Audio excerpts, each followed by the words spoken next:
नमस्कार, मैं हूं विजयश्री और स्वागत है आपका सियासत नगरी में। दिल्ली विधानसभा में शुक्रवार को जमकर हंगामा देखने को मिला। प्रश्नकाल के दौरान मंत्री प्रवेश वर्मा ने ऐसा बयान दे दिया जिससे आप विधायकों में जबरदस्त नाराजगी फैल गई। उन्होंने कहा कि अरविंद केजरीवाल के हारने से आम आदमी पार्टी के विधायक ही सबसे ज्यादा खुश है। इतना ही नहीं, उन्होंने यह भी दावा किया कि आपके कई विधायक खुद उनके पास आकर बोले कि उनके इलाके में पानी नहीं आ रहा, जनता नाराज है और अब वे राहत की सांस ले रहे हैं कि केजरीवाल चुनाव हार गए। मंत्री ने यह भी कहा कि उन विधायकों ने उन्हें कसम दी है कि उनके नाम का खुलासा ना किया जाए। ये जो आतिशी जी 8 तारीख से इतना खुश हैं, शाम को इतना खुश हो रही थी, इनकी सरकार हार गई, केजरीवाल हार गया, मनीष सिसोदिया हार गया, और ये डांस कर रही थी, खुश हो रही थी, और आज तक इतना खुश लग रही हैं।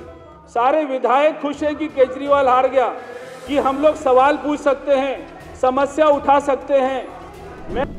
प्रवेश वर्मा के इस बयान के बाद सदन में अफरा तफरी मच गई। आप विधायकों ने इसे हवाई बयान करार देते हुए मांग की कि अगर ऐसा कोई विधायक है तो उसका नाम सदन में बताया जाए। नेता प्रतिपक्ष आतिशी ने कहा कि सदन में किसी भी बयान को हल्के में नहीं लिया जा सकता, इसलिए प्रवेश वर्मा को नाम बताना होगा या फिर अपने शब्द वापस लेने होंगे।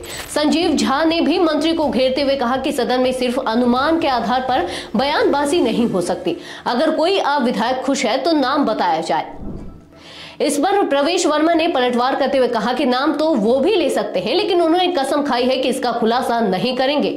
अब सवाल यह उठता है कि क्या मंत्री सिर्फ सियासी पैंतरा खेल रहे हैं या वाकई आम आदमी पार्टी के भीतर कोई बड़ा असंतोष पनप रहा है।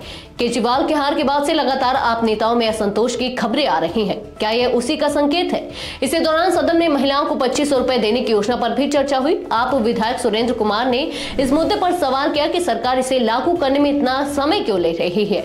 जवाब में प्रवेश वर्मा ने बताया कि इसके लिए 5100 करोड़ रुपए का प्रावधान किया गया है और 4 सदस्यीय कमेटी बनाई गई है। मगर उन्होंने आप पर तंज कसते हुए कहा कि यह सवाल तो पिछले साल केजरीवाल से भी पूछा जाना चाहिए था, जिन्होंने 1000 रुपए देने का वादा किया था लेकिन दिया कुछ नहीं। सवाल अब यह है कि क्या वाकई आप में बगावत के सुर उठ रहे हैं या यह सिर्फ बीजेपी की रणनीति का हिस्सा है। विपक्ष इस मामले को तूल देने में जुटा है और सत्ता पक्ष इसे महज अफवाह बता रहा है।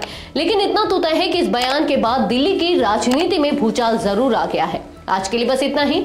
ऐसी और सियासी खबरों के लिए जुड़े रहिए सियासत नगरी के साथ। धन्यवाद।